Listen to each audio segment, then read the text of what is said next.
Matinding pagbaha ang dala ng walang tigil na pag-ulan sa Palawan, Mindoro at ilang lugar sa Bicol Region at Visayas dahil po sa shear line. Tuloy-tuloy din ang rescue at relief operations sa mga ahensya ng gobyerno sa mga apektadong lugar. Si Floyd Brenza report.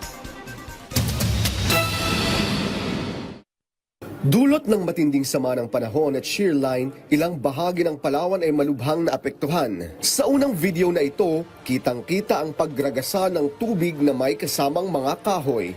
Sa isang drone shot ng uploader na si RK-Ed, ilang bayan sa Palawan ang naapektuhan dahil sa matinding pag-ulan, dahilan kung bakit lumubog ang ilang bayan.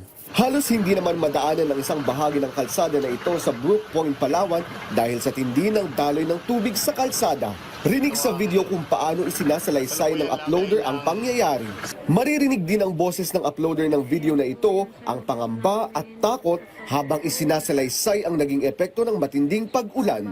Sapul din sa video ang lumubog na isang sasakyan.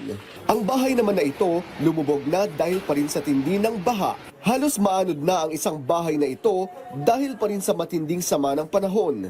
Patuloy pa rin ang rescue operations at paghahatid ng tulong ng ating pamahalaan. Paalala ng mga otoridad, patuloy naman na mag-ingat at lumikas sa mga evacuation centers. Floyd Brenz para sa Pambansang TV sa Bagong Pilipinas.